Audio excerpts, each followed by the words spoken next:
মৰিয়নি নকছাৰীত ভজন সন্ধ্যা অনুষ্ঠিত ভগৱানৰ গীতেৰে মুখৰিত সমগ্ৰ অঞ্চল। ভগৱানৰ মহিমা অপাৰ।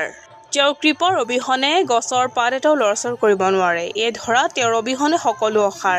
আমি শান্তিৰে জি থাকিবলৈ তেওঁক অনুকৰণ কৰিবই লাগিব। হৃদয়ত আধ্যাত্মিকতাৰ বীজ ৰোপণ কৰিব লাগিব। ঈশ্বৰৰ গুণানুকীৰ্তন কৰিব লাগিব। নকছাৰী মাৰোৱাৰী সমাজৰ শ্যাম মণ্ডলৰ উদ্যোগত সমাজৰ অসূয়া অপ্ৰীতি দূৰ কৰি বিশ্ব শান্তিৰ বাবে অনুষ্ঠিত কৰা হয় ঈশ্বৰৰ গুণানুকীৰ্তনৰ এক ভজন সন্ধ্যা দিল কি বাত সাৱাৰিয়া কি সাথ।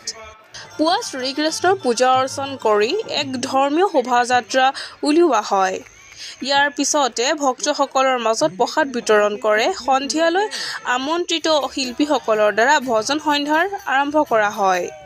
যোৰহাটৰ পৰা আমন্ত্ৰণ কৰা লক্ষ্মী সাৰদা, ৰাজস্থানৰ জয়পুৰৰ পৰা আয়ুষ চৌমানী, নকছাৰী আদৰ্শ চৰচুৱাল, তাৰ উপৰিও স্থানীয় নবীন শিল্পী উজ্জ্বল পাটনায়কেও ভজন পৰিৱেশন কৰি বৈকুণ্ঠময় পৰিৱেশৰ সৃষ্টি কৰে সমগ্ৰ অঞ্চলত।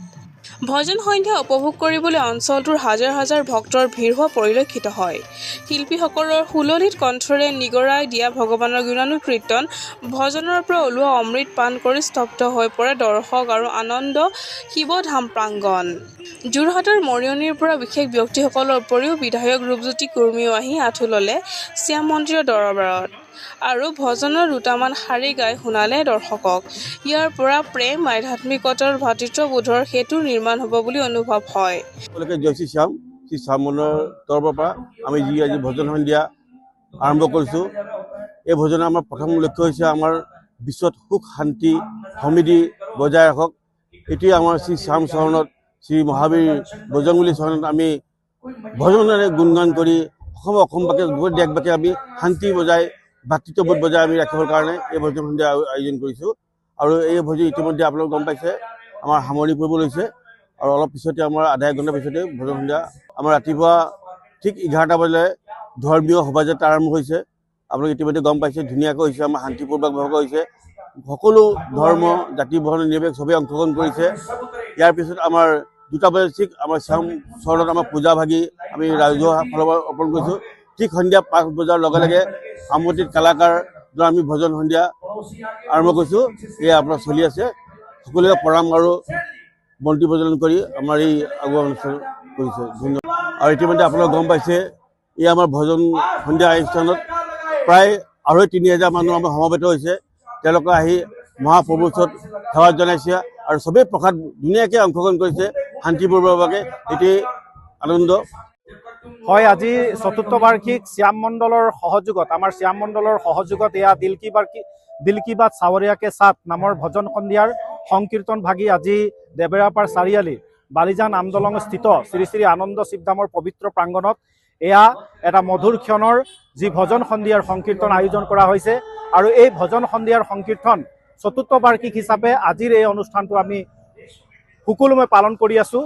বৰ্তমানে আমাৰ নকছাৰী অঞ্চলৰ পৰা কেন্দ্ৰ কৰি সমগ্ৰ অসমৰ বিভিন্ন প্ৰান্তৰ পৰা ভক্তৰ ইয়াত সমাগম আমি দেখি পাইছোঁ। আৰু সুদূৰ জয়পুৰৰ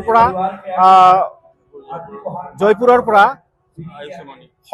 সংগীতজ্ঞ বিশিষ্ট সংগীতজ্ঞ জয়পুৰৰ পৰা আহিছে আৰু যোৰহাটৰ পৰা বিশিষ্ট সংগীতজ্ঞ আহিছে, ভজন সংগীতজ্ঞ।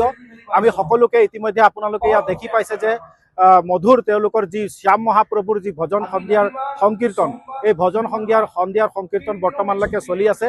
আৰু এই ভজন সন্ধিয়াৰ সংকীৰ্তনৰ যোগেদি আমি নকছাৰীবাসী শ্যাম মণ্ডলৰ হৈ আমি এটাই বাৰ্তা প্ৰেৰণ কৰিব বিচাৰিছোঁ যে আমাৰ ইয়াত নকছাৰী অঞ্চলত জাতি বৰ্ণ ধৰ্ম নিৰ্বিশেষে ইয়াতে আমাৰ বসবাসৰ এটা মূল্য কেন্দ্ৰস্থল। আৰু এই যি আমাৰ শ্ৰী শ্ৰী আনন্দ শিৱধামৰ যি মন্দিৰ, এই মন্দিৰটো মানে আজিৰ পৰা বহু বছৰ আগে প্ৰতিষ্ঠিত এক প্ৰাণ প্ৰতিষ্ঠিত মন্দিৰ। এই প্ৰাণ প্ৰতিষ্ঠিত মন্দিৰৰ কেন্দ্ৰস্থলত শ্যাম মণ্ডলৰ ভক্তসকলৰ যি অৰিহণা, এই অৰিহণা আমি গণ্য কৰিব লাগিব।